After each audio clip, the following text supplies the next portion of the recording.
Good evening and welcome, everybody. I'm Terry Kay of the Jewish Grandparents Network. Thank you for joining us for How to Bring Shabbat to Life with Grandchildren. We are thrilled that our presenter tonight is our dear friend and colleague, Jonathan Shmidt Chapman. A big thank you to Sarah Reed, our JGN colleague, who is helping facilitate. I wanted to quickly share with you our order of events for tonight. From 7 to just before 8 o'clock, Jonathan will play through Shabbat activities with us, and we invite your questions and participation throughout. At 8 o'clock, we will conclude that part of the evening, and we plan to continue from 8 to 8:30 with professionals in Jewish organizations who have signed up for a sort of a specialty talk back with Jonathan about how to bring his ideas to their communities. We invite you, if you have a question, to put it in chat or to raise your Zoom hand. Now let me introduce Jonathan. Jonathan Shmidt Chapman is the founder of the Keilu Company, activating Jewish early childhood education through theater and imaginative play. He is the 2023 recipient of the inaugural Jewish Family Education Fellowship from the Covenant Foundation. Jonathan's book, coming out in June, is called Let There Be Play, Bringing the Bible to Life with Young Children. And we will send you a link to it so you can learn more about it. Jonathan teaches coursework on theater for young audiences at Northwestern University. Now, may I hand it over to you with great appreciation, Jonathan. Thank you so much, Terry. It's great to see everybody out there in your Zoom boxes. And it's good to be back with the Jewish Grandparents Network. I love these webinars and a chance to connect with people all over the country, thinking about how to bring a Jewish tradition to life with your grandchildren together, and hopefully using some play and creativity as you do so. And tonight we have a slightly different focus. As Terry mentioned, we have been doing a series around holidays, and tonight we're going to be looking at Shabbat, hopefully providing you resources that get your creative wheels turning and how to use these resources regularly, not waiting for a particular moment of the year, but how you can incorporate these into your weekly practice with your grandchildren on a regular basis. So I'm going to share my screen. I'm going to go in and out of screen share here. There you see my son with his grandparents, my parents on the screen there. And as we go through tonight, let's see if this will work for me. There we go. So as Terry mentioned, I love thinking about how to connect the dots between the performing arts and Jewish education, thinking about how we can use theater and play as a way to activate all areas of Jewish tradition, specifically with young children and with families.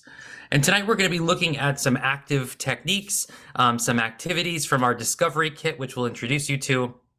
And we'd love to hear from you and have you participate. So if you are able, please turn on your screen. Please be ready to answer questions in the chat or unmute if you are able to at certain moments. We'd love to hear from you as we move through the evening. So quickly, if you hadn't already gathered your materials at home that we emailed in advance, if you have a paper and a pen nearby, we'll use those later in the webinar. Or something to write with. It can be your phone. Also, if you have your phone flashlight or another flashlight handy and some cotton balls, we'll be doing a quick demo using those materials. If you don't have those, you'll be able to use your hands. But if you have them handy, it'll be great to play with you when using those. So our plan for tonight, we're going to explore Shabbat as a concept, as a ritual, as a custom, as an idea. We're going to look at our Shabbat Discovery Kit that we'll be providing you. We'll look at activity, ideas, and demonstrations, and then some reflection and some questions. But to start, I'm going to ask you a question to think about, and I'd love you to put your responses in the chat. So when you hear the word Shabbat, what are the immediate images, associations, or memories? You can choose any one of those words that appeals to you. Immediate images, associations, or memories that come to mind. And let's just flood the chat with as many ideas as we can. And take a read as you add. So we have candles, challah, light, family, smiles, lighting candles, blessing, Shabbat dinner, blessing children at the table, peace, mother wearing doily on her head, rest, candlelighting, challah, shalom aleichem, relaxing, songs, family, Shabbat dinner, family. So we're getting, there's so many, I can't keep up with them. We're getting responses in a couple of different categories, right? We're getting some sensory objects and ritual objects, right, that are bringing back some memories. We're getting memories of family and the idea of family time. The theme or the idea of relaxation and recharging, a moment to reflect and step back, and then just being together. And the ritual associations we have with Shabbat practice, lighting candles, having dinner together, Kiddush or Challah. So tonight we're going to be thinking about Shabbat both as something we do and also something we feel, right? Something that we use as a way to step away from the week, recharge, and think about the week ahead. And what pieces of that we want to impart to our grandchildren, both the actual rituals, but then also the idea of Shabbat. Okay, so we're going to hold on to that list, put it all in the metaphoric matzo ball soup. And then I'm going to ask you to answer one more question here.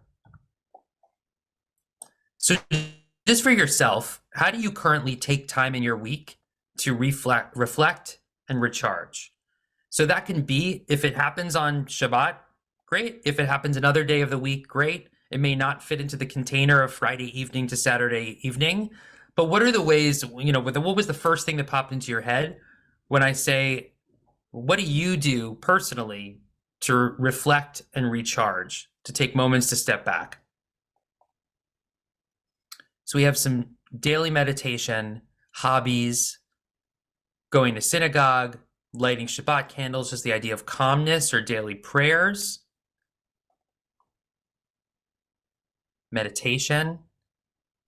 Turning off computer and phones. We'll talk more about that. Feeling a little more relaxed on Friday, maybe a song or two. So for some of us, this is falling under the container or umbrella of Shabbat practice. For others, it's just things that you do maybe throughout your week, things that you do to step away, to take a break, whether it's physical exercise, whether it's listening, we saw a podcast, or taking walks or meditating. So we want to think about what those things are for us. How do we ritualize those practices, and how do we think about what they mean in the context of our grandchildren's lives? What do we feel like they need? What do we feel like we can give them? And most importantly, how can we actually do that together? How can we make that a practice that we do together? So I want you to be thinking about that as we move through the evening. Okay. So we're going to start with a warm-up. I'm going to ask you, I'm going to stop my screen share in a second, and I'm going to ask you to, if you're able to, stand up. If you're not able to, you can sit up in your chair and turn on your screen so that we can see you. And I'm going to change my view here so that I can see most of you. Perfect. Okay, there's so many of you on screen. This is great. And I'm going to ask you to do something that may feel uncomfortable, which is we're actually going to get up at our Zoom screens and we're going to move around in front of the screen. You're not just going to be a face in a box staring at my slides, but we're going to move around. If it feels more comfortable to turn off your camera while you do so, you can do that, but we'd love to see you so we can feel as if we are together in one room, even though we're all separated. Okay, so the first thing we're going to do is we're going to get our energy up. This is a classic theater warm-up, but we're going to Shabbatify it. So we're going to imagine this is our Shabbat shakedown.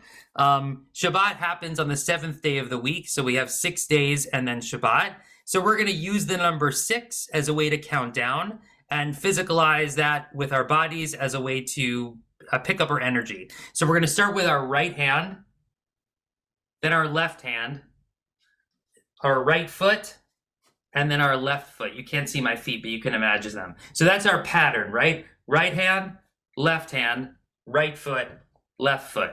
And we're going to count to 6 with each one as we shake, and then we're going to count to 5. So we're going to imagine counting down the days of the week, okay? You're only going to hear me, but I want you to say it, and so I see your mouths moving, so that I don't feel so lonely and weird doing it by myself in my room. And we're going to do this together. So hands at your sides, feet on the floor, stand up straight. Imagine a string pulling your head up to the ceiling, and this is going to be our neutral. And we're going to start now. 1, 2, 3, 4, 5, 6. 1, 2, 3, 4, 5, 6. Right foot. 1, 2, 3, 4, 5, 6. Left foot. 1, 2, 3, 4, 5, 6. Now 5. 1, 2, 3, 4, 5. 1, 2, 3, 4, 5. 1, 2, 3, 4, 5. 1, 2, 3, 4, 5. Let's get a little faster. 1, 2, 3, 4. 1, 2, 3, 4. 1, 2, 3, 4. 1, 2, 3, 4. 1, 2, 3. 1, 2, 3. 1, 2, 3. 1, 2, 3. 1, 2. 1, 2. 1, 2. 1, 2. 1, 1, 1, 1. And shake it all out. Now we're going to take a deep breath. So a lot of us, it's a stressful time. There's a lot of stressful news. We're going to take a moment to feel a little bit of Shabbat now by just breathing together, kind of stepping away from our week as much as we can. So I'm going to ask you to put your hands on your belly, and we're just going to feel our breath. Breathe in and breathe out.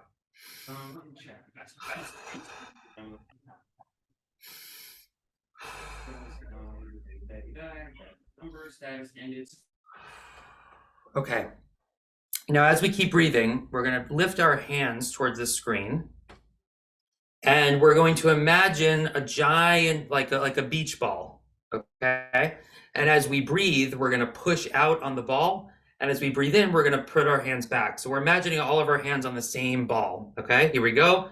Breathe in, hands back, breathe out. In and feel the tension in your hands. Out. Breathe in. Out. One more. In. And this time we're going to push our hands all the way to the screen. Let all the air out. Okay. It's amazing how just a little bit of breathing relaxes us. So we're going to do one more physical warm-up, which is we're not going to do real yoga, don't worry, but we're going to make yoga or physical poses inspired by Shabbat. And we're going to get a little silly. So I'm going to put an image on the screen, and we're going to try to match that image with our bodies, create that image with our bodies and hold that pose, okay? So here is our first one. Your first challenge.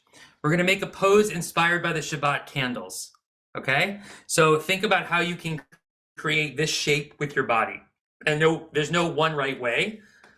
So I'm going to lean down so that you can see me. And maybe I'm going to move my hands this way. And once you find that position, you're going to hold it for a count of 8.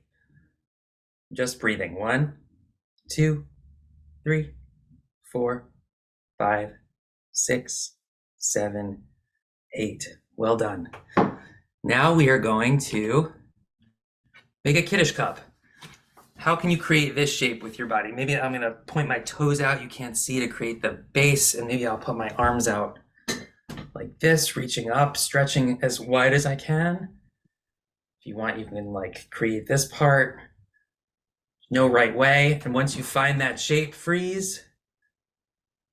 1, 2, 3, 4, 5, 6, 7, 8.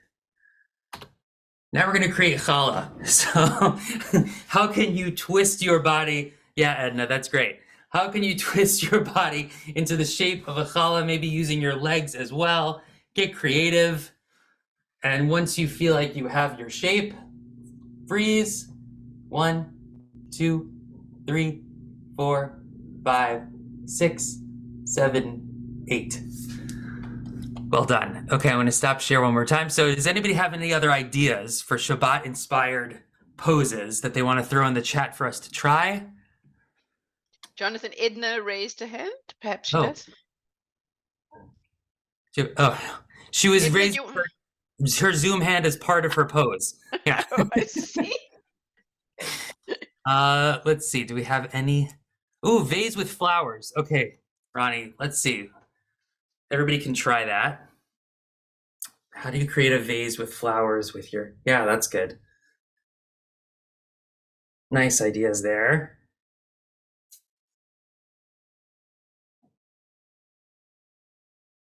All right, well done. And let's take one more. Anybody have an idea?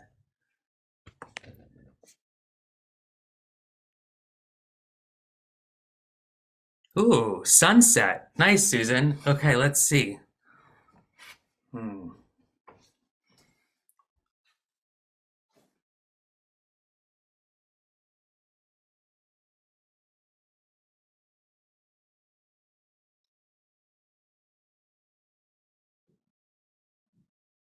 Nicely done. All right, give yourselves a virtual round of applause. Thank you for playing along with that. That is one of the activities that you'll find a version of in our kit that we're going to share with you as a way to use yoga and meditation, inspired ideas, and thinking about how to weave that in with Shabbat imagery as a way to play with your grandchild. So, to catch my breath, we have, if you're not aware, I've been partnering with the Jewish Grandparents Network on a series of discovery kits that we're offering free online. We have them now for most of the Jewish holidays available, and now we have released the Shabbat Kit, which is a series of activities and ideas, ways to start thinking about how you can creatively approach Shabbat with your grandchildren. So we will share the link in the chat for that. And the kit is basically broken down into three areas, three sections. One is the why behind Shabbat. So why does Shabbat exist? Where does it come from? What are the origins? And thinking about how we can use the story of creation as a way to play together, and thinking about the origin story of Shabbat. The second section, exploring the customs and rituals and thinking about how to make some of them our own together, whether we're in person or on Zoom or virtual with our grandchildren.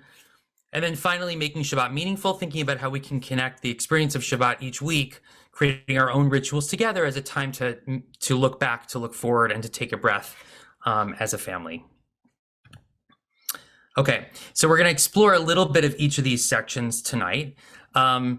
With children, I love to explore the thought behind Shabbat. When my son started going to preschool, to Jewish preschool, it was great that he got introduced to, first we light the candles, then we raise the Kiddush cup and drink the grape juice, and then we eat the challah, and sort of introducing Shabbat through the rituals of Shabbat. But he didn't really have a sense of why do we do this? Where does it come from? What's the idea?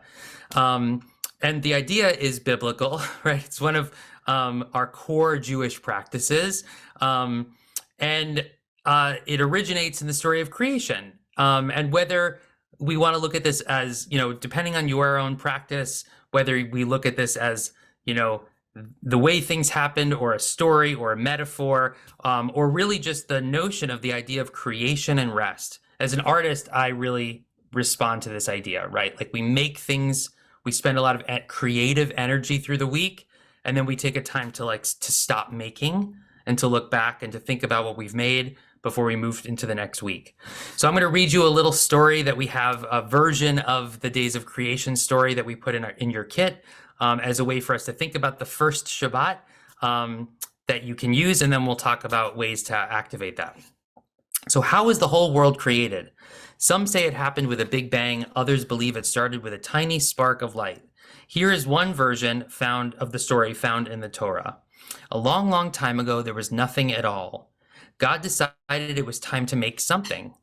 God created a bright light that lit up the darkness, and God saw that it was good. Once there was light, God created the sky above and the land and sea below. The moon lit up the night sky, and the sun warmed the earth. After that, birds flew with wings stretched wide, and fish swam with wiggling tails. After that, I repeated that here. Next, animals roared and crawled and leaped and prowled. Finally, God created humans. It was a very busy week. After all that creating, God decided it was time to rest. Every creature spent the day relaxing and enjoying the beauty around them, and this was the world's first Shabbat.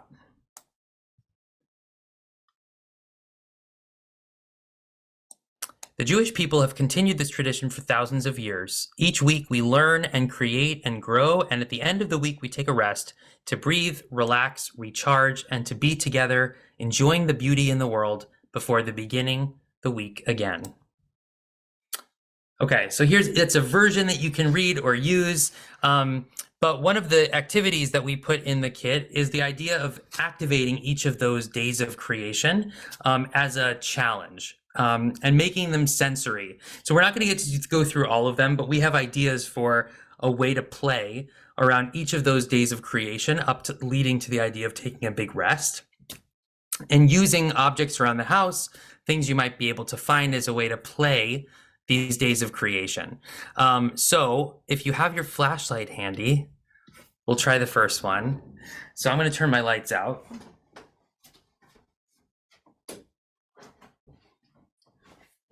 And I'm going to use my flashlight on my iPhone because I find that it's a better flashlight than any other I can find. And I'm just going to create shadows with that on the wall. So take a moment to try this. I'm going to stop share. There we go. And just experiment with the shadows you can make with your hand or with objects that you can hold up to the wall.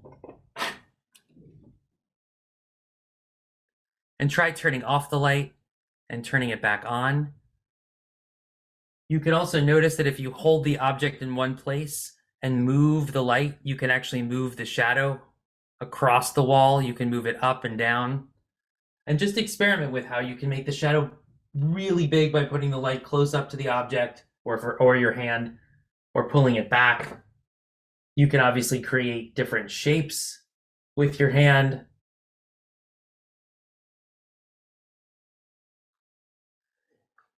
So I find that kids, regardless of their age, are fascinated by shadows, and just getting to play with like pulling a variety of objects, turning the lights out, and using a flashlight is sort of a magic technology as a way to play together. You can do this under a bed sheet, you can do it on a wall, and being able to turn the light off and quickly appear. So you hold an object up in the dark and then reveal it. All different ways that we can sort of play with light and dark as a way to explore that idea of light appearing and illuminating the darkness. If you want to sort of take it to the next step, you can create stories out of shadows. You can utilize paper and cut out shapes and put them up on the wall, or you can just play with the shapes of the shadows. I'm going to turn my lights back on. Okay. For the second day, the idea of sky and clouds and water, I think we put in the kit just kind of pulling a variety of objects like cotton balls, spray bottle, and flashlight, and seeing how you can create that day of creation using these objects, right? And there's a variety of ways that you can use that with your grandchild, right? You can set the challenge for them if they're older. How would you tell that story using this stuff and see what they make up? You can each do that separately and then share it. You can create it together. But for right now, I'm going to ask you to take those cotton balls if you have them. I'm cheating a little bit because I have cotton batting here, which will look a little bit more cloud-like, but cotton balls will work as well. Does anybody have any? Hold them up if you do. Okay, great. So what I want you to do is try to sculpt. I'm going to make a smaller piece to match yours. Just try to sculpt your cotton balls, maybe pull a few apart, hold them together, and see, just for the purposes of this exercise, if we can kind of float them into view in your Zoom box. Sort of make them as cloud-like as you can. So if you hold it away from you and this is sort of like puppeteering 101, right? So if I look at the object instead of looking at you, if I look at the object, it starts to sort of take on its own life and sort of moving it slowly, giving it a little bit of breath and movement, and seeing you can get it really close to the screen so that it becomes larger. Maybe start to shape it into something or see what shapes you see with it. You can sort of look at it and see, like, what shape does it remind you of, the way you look at a cloud. Nicely done, Ronnie. So yeah, just the idea of using objects to play, yeah, and to tell stories using stuff. This is just one example. We give examples for each of those days of creation. There's a version of like looking at the day with birds and fish and thinking about like almost playing like animal charades, right? So you ask your grandchild to come up with an animal, don't tell you what it is. They act it out with their body and you try to guess. Then you switch, or doing that with animal sounds. So the idea would be to kind of go through as many of these days as possible and challenge yourself to see if you can bring all of them to life as a way to kind of just recreate the idea of the structure of all the things that were created before we take a rest. It's just one way to kind of solidify that story and that idea of why we have Shabbat. If that, wrong way. Oh, I just wanted to give you some examples of this in action, both with me and my son together, and then just because it's relevant, and we have some folks on the call tonight from Beth Shalom, Congregation Beth Shalom here in Northbrook, Illinois, where I am based. We have a Shabbat program that I run called Ark Adventures, which is like a regular early childhood and family Shabbat program. And one of the core elements of it is reenacting the days of creation through a sensory way as a way for the kids to understand why we do this each week, and ritualizing that idea of we make things all week. And then at the end of that exercise, we'll ask them, what did you make this week? What did you learn this week? As a way to kind of take stock of the week and the idea of creating and making and then taking a rest. Just wanted to share some of those images with you. So if the idea of sort of the framing of the days of creation doesn't feel comfortable for whatever reason, whether, either theologically or religiously, you're like, that's not how I would want to introduce this. Stepping back from that, ritualizing the idea with your grandchild of reflecting over the course of the week on all the things that we make and all the things that we learn. So here's a template we're providing in the kit. You can use this one, you can create your own template. But basically, the idea would be that you and your grandchild use this as a way over the course of the week to think about, what did I make this week? What activities did I enjoy this week? And what did I learn this week? And it's a way to kind of generate conversation together. And maybe that can become a regular practice, right? That maybe once a week, either over a FaceTime call or in person, you say to each other and share what happened this week. Sometimes you say, how was your day? And it's a hard thing to answer, especially for a kid. But if you give them very specific prompts, I find the ideas that are generated in what did you make this week are much more, especially for little kids, is much more generative than how was your day or what did you do today?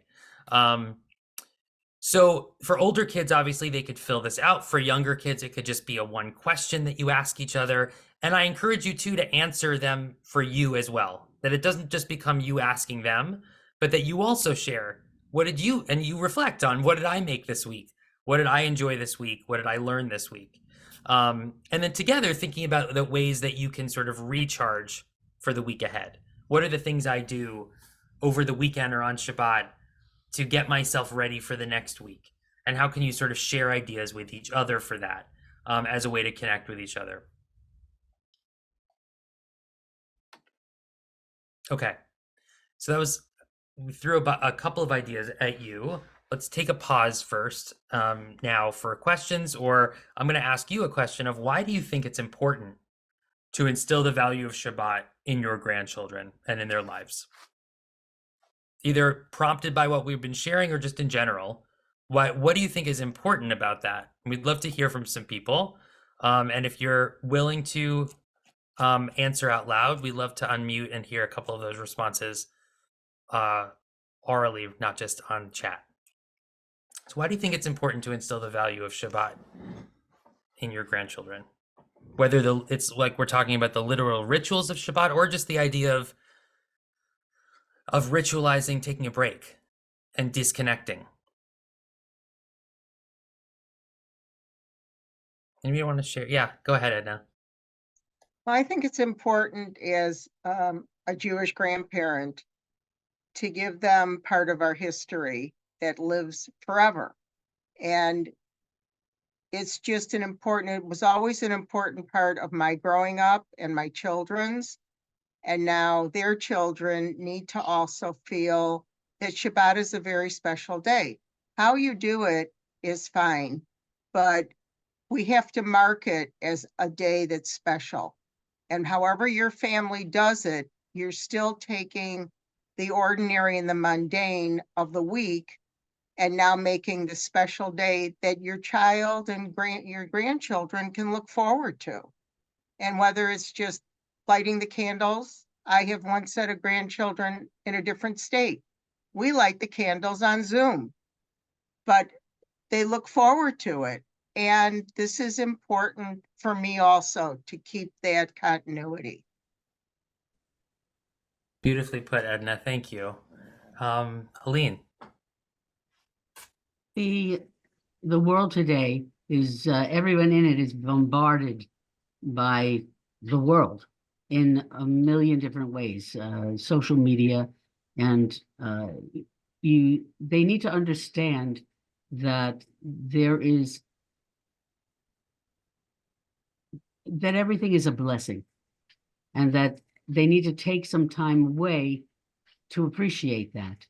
That I think what Edna said about making the mundane holy that's always been an incredibly important part of things to me, and of Jewish tradition, that we try to make everything that seems to be taken for granted into something special.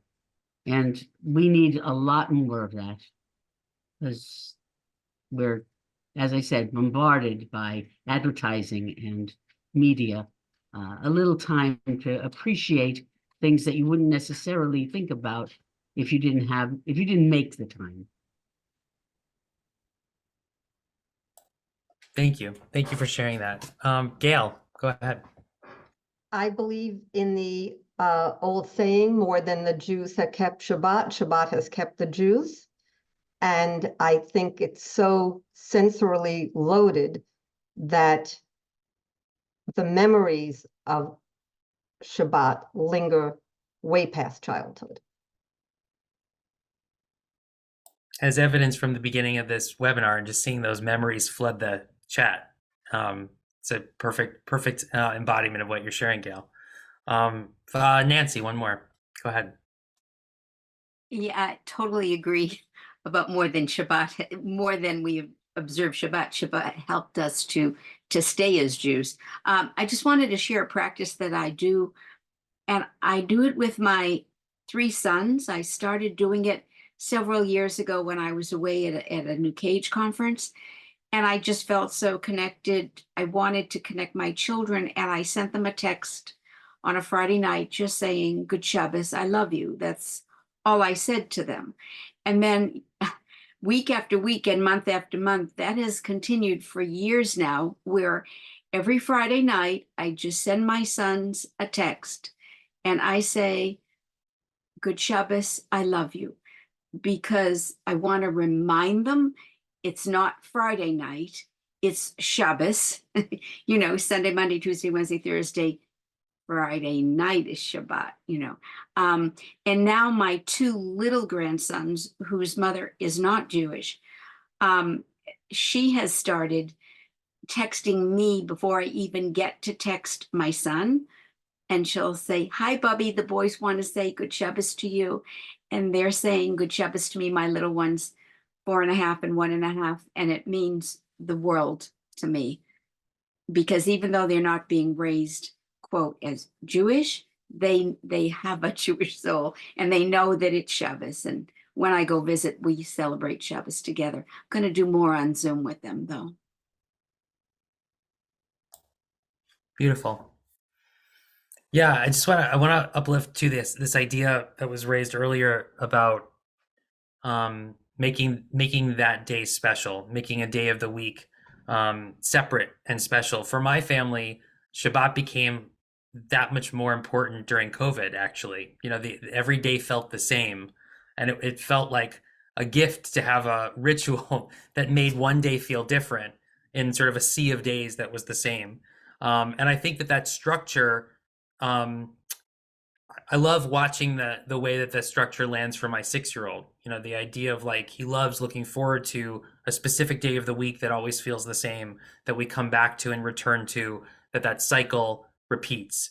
And there are, as people are sharing, there are lots of ways to do that, even if we don't, you know, practice Shabbat traditionally.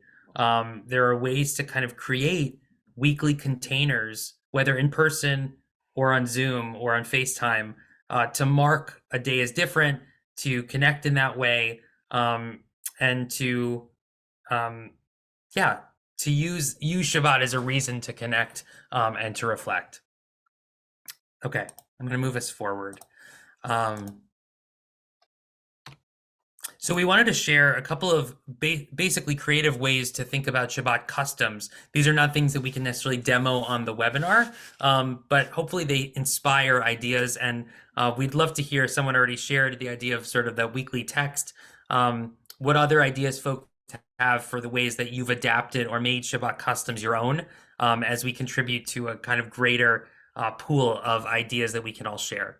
So the using the frame of Lecha Dodi, which is a prayer or song that we traditionally sing Friday night to welcome Shabbat in.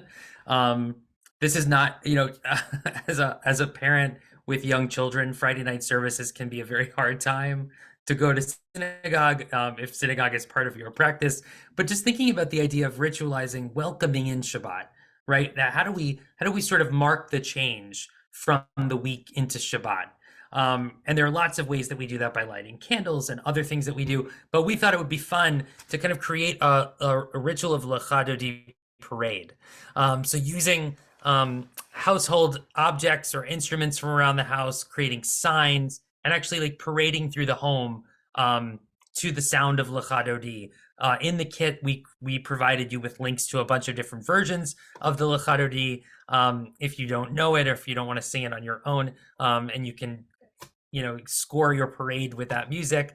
But the idea of celebrating this welcoming in of Shabbat and ways to actually like physicalize that, whether you create a dance or whether you parade around the table, just thinking about how to use that as a way to celebratorily, is that a word? Bring in Shabbat. This is not a new concept, but encouraging us to think about how we can bake challah together, and also actually maybe even make homemade grape juice together. We gave you some recipes in the kit to think about how to make the things that we use to ring in Shabbat as a way to connect with your grandchildren together.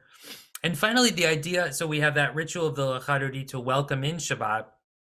We also have the ritual of Havdalah, typically done Saturday evening.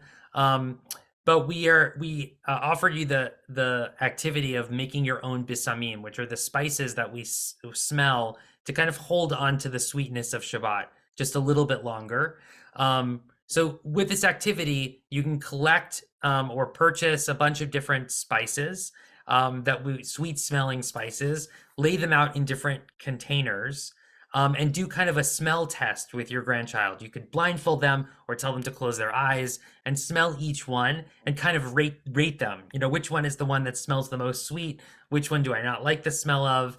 And once they've done that, opening their eyes and actually like feeling them or looking at them, looking at the different consistencies of these spices, and then mixing them to create your own besamim that you would use for Havdalah, or even if you don't do the Havdalah ritual, to kind of hold that spice container aside, and then at the end of every Shabbat, smelling that as a way, again, to like use our senses to think about how we bring in and how we close Shabbat, and making that our own, and is something we can do creatively to connect with grandchildren. Okay, and finally, I think it's my favorite, the idea of writing your own blessing, what we're calling the grand blessing. So traditionally at Shabbat dinner, their children are blessed by their grown-ups around them. Many families have the tradition of putting their hand on the head of the child as they say the blessing. Of course, you can use the sort of traditional Hebrew words of those blessings, but we thought it would be fun to encourage families to create their own, both children and grandparents, to write their own blessings that become part of a ritual that you share. So we're going to give you a couple of different templates, and I'm going to give you some writing time right now if you want to grab your pen and your paper or your phone or whatever you want to write on. And take this time to write a blessing based on one of these templates that you're inspired by for your grandchildren. Or if you want to, you can write a blessing for a friend or for someone else on the webinar. You can insert, whoever you'd like to bless for this exercise, but using your creativity to write your own blessing. So here are the templates that we're offering you as inspiration. So the first idea, let me move this so I can read this to you. Okay. May you be blank like blank. So the first one being an adjective, and the second one being a person who you admire or respect, or an animal whose traits you want to emulate. So examples are, may you be kind like your great-grandfather Joseph, or may you be as wise as an owl. So that's your first template example. I'm going to put these back up on the screen, don't worry. But I'm going to show you two more examples. You'll see which ones inspire you. So this one is, may this week bring you blank. May this week bring you lots of giggles is our example. And finally, may you always feel blank and blank wherever you go. May you always feel confident and courageous in speaking up for the good of others wherever you go. So those are our examples and our templates, and I'm going to put all three on the screen. So you have all three of those ideas. You can use all of them as one blessing. You can use one of them. You can write your own just based on these ideas. And we'll talk more about how to use this in a moment, but I'm going to give you some time to write.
Take maybe another minute to wrap up your writing.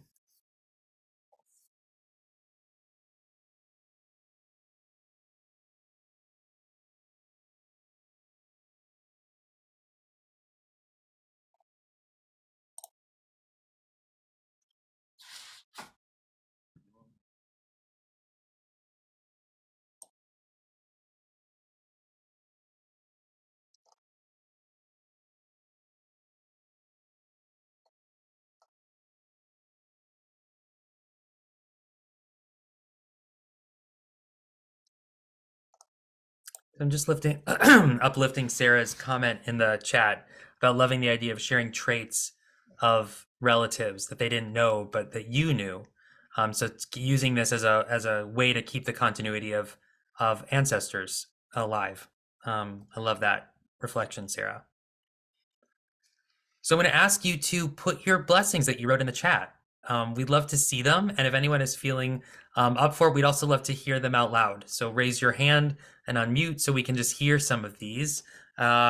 and listen to your ideas and your creativity as ways to inspire our own. So drop your blessing that you wrote in the chat.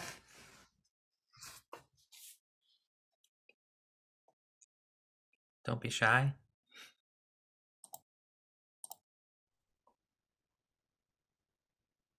Terry, would you read yours?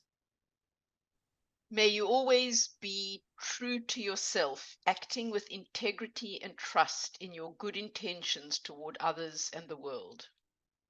Beautiful.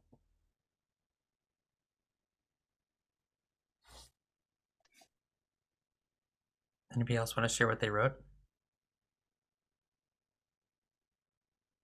May you always feel loved and strong enough. Beautiful. I'd be happy to share. Go ahead. May you be kind and curious as you explore your world, living in the loving embrace of your parents, grandparents, and those who love you and came before you. Beautiful. I'd like to share. Go ahead.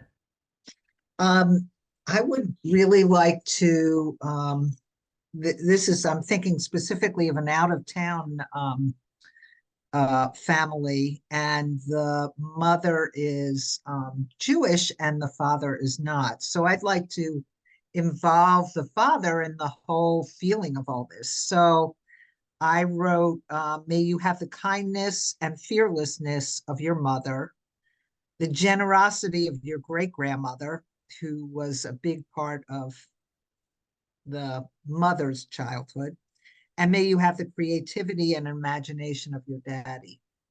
You know, so he sees the spirit of this. Beautiful.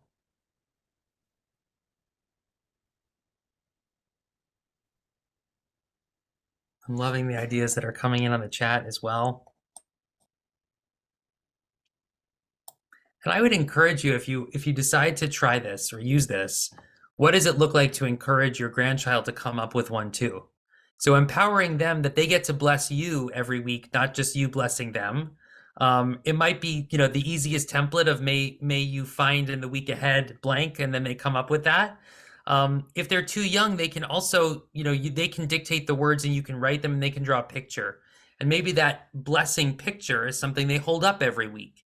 That we empower them to feel like they can bless us and we can bless them as part of this ritual, that their blessings and their feelings matter in addition to what we bestow on them, and what that would do to a weekly practice. Again, either in person or over Zoom.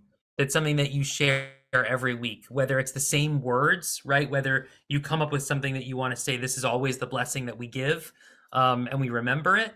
Or maybe it's something that's rewritten every week based on, what happened that week, or rewritten regularly. It could be either evolving or it could be, tradition. And you can play with either idea. You could also think about the idea of gesture.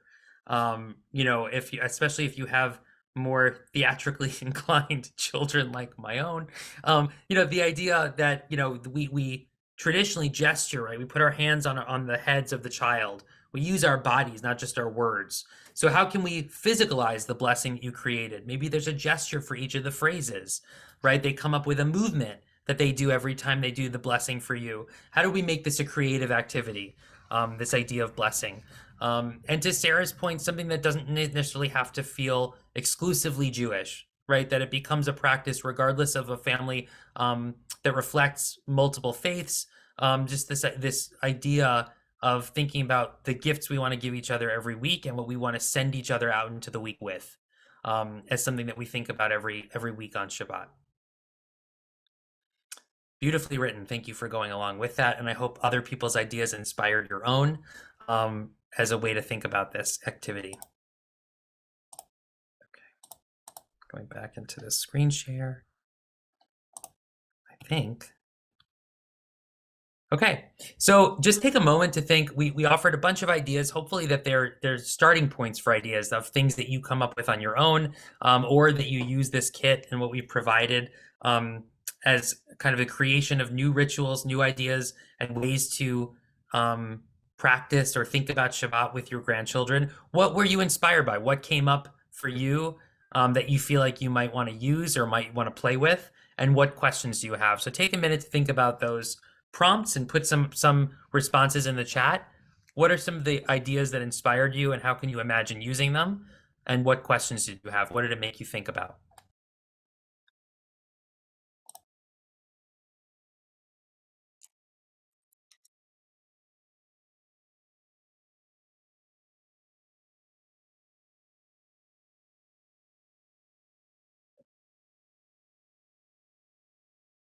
And you can share that in the chat or speak aloud.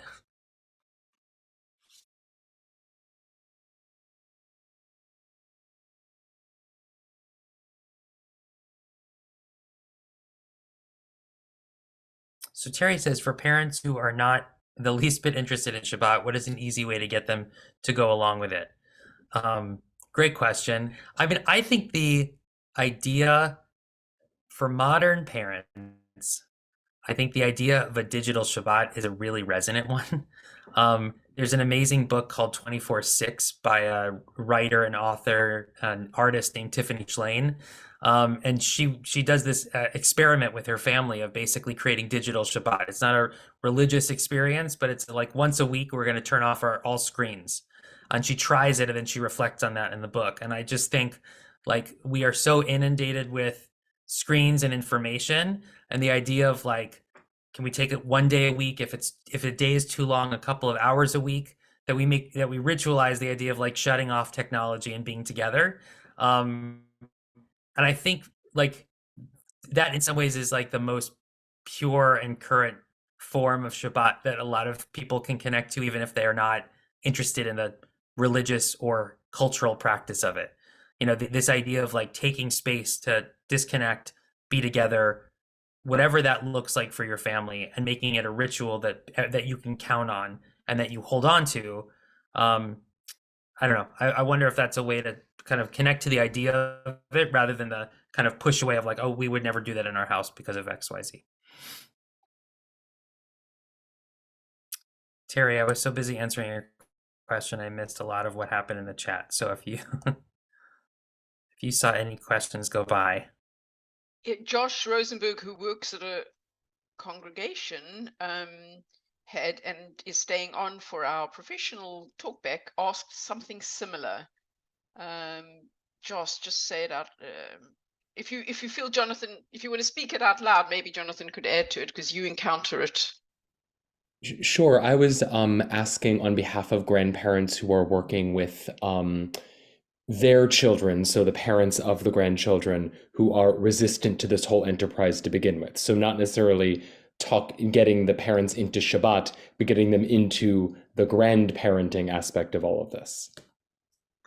It's a great question, and one we encounter on a lot of these webinars as we navigate each of the holidays and thinking about how to sort of bridge that. I'd love to turn it over to the grandparents. If anybody has an idea or something that they've navigated as a challenge, I could offer an answer, but I'm curious to hear from other folks about how you sort of how to navigate that, instilling a practice of Shabbat or the idea of Shabbat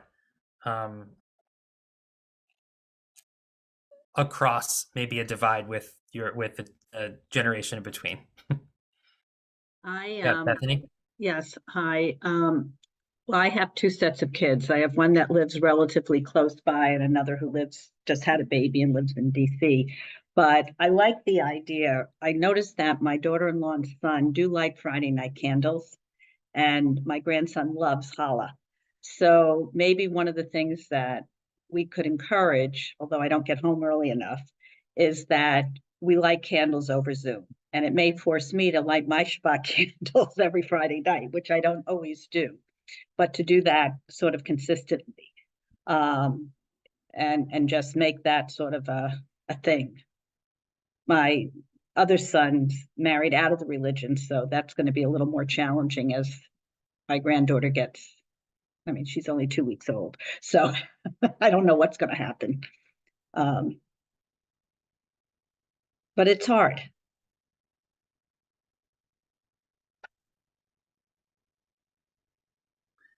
I wouldn't say this is one of the only challenges, but a challenge can be the feeling of not doing it right, or the feeling of judgment for not doing it right. And so I wonder about sort of all of us kind of taking off the, like, you're not doing it right, or this is the way Shabbat has to be. And if you're not doing it that way, it's not Shabbat. Versus the idea of approaching it with like curiosity, and everyone is learning and creating something together. And how that reframing might help, make it more comfortable for lots of people from different backgrounds, rather than sort of imparting like this is the only way to do it. Yeah, Helene, and then Nancy. I'm going to, this is going to be my cry of that goes through my theme. There's so much competition. And I think those of us who are here are probably those that are open to anyone doing anything, something. So we're not judgmental about how it's being done. I have an interesting situation. My son, who is married to a non-Jewish girl, his children go to Adelman School in Las Vegas. They're inundated with Shabbat and the holidays and no more. And my non-Jewish daughter-in-law, who is incredible, probably knows more than many of us because she takes a very active part. She runs the Girl Scout troop there. But so that's that group who don't feel that it's necessary because they do Shabbat every Friday in school, and they're in Las Vegas. My daughter and her family are in New York. And so I can't get to them either. And the Las Vegas one is calling. So I actually have to say goodbye. That's a good reason to go. Nancy, go ahead. And then Shar, I think we'll wrap after that. So I have my sons range in age, and my oldest son, who lives in California, I have teenage grandchildren from him, one in college and one in graduating high school. And I'm going to actually see her this week, and I'm going to be with her for Shabbat alone with her while they're away. And I thank you about suggesting about the blessing. I love that idea, and I'm going to offer a blessing to her and ask her if she can please offer a blessing to me. And when I go, I share stories of my family with her, of my mother, of my grandmother. And when they're in those teenage years, they're really interested in a lot of that. My youngest son, his wife is not Jewish, and they practice, as they say, they honor both traditions. So they have Hanukkah menorahs that they light, and then they have a Christmas tree. And so, you get the picture, and the Seder, and then they go to her family for Easter, But one thing you asked the relation to the question, I have asked for permission whenever there's anything I want to do with my little ones, so 4.5 and 2.5, I've asked for permission, and I make sure I thank my my daughter-in-law privately, away from where my son is, just the two of us. I go up to her and I say, I know this is not easy, all of these things, and the lighting the Shabbos candles and the changing of the food for Passover and all of these things. And I tell her how much I appreciate what she's doing. And I tell her how I love her and how much I appreciate all the things that she's trying to do so that I can help pass on some of these traditions to my grandchildren. And I've asked for permission if I can say the Shema, just the first line, with my little grandsons when they go to sleep. And they both said, yes, absolutely. So little by little, I ask for permission, and then I thank them. And I come from a very religious family with, rabbis going back 18 generations in my family. And this is hard for me not to have what always was passed on to me, but I'm doing the best I can. But I think by respecting them, by asking for permission, and then by thanking the non-Jewish spouse. So Thank you so much for sharing, Nancy. So that's all the time we have. We could keep talking for a while, and this is clearly so generative. Maybe Terry will do another Shabbat webinar down the road. Thank you, everybody, for being here and for playing with us and for taking in these ideas and for sharing. And if you had questions that weren't answered, please feel free Oh my gosh, my email is wrong on that slide.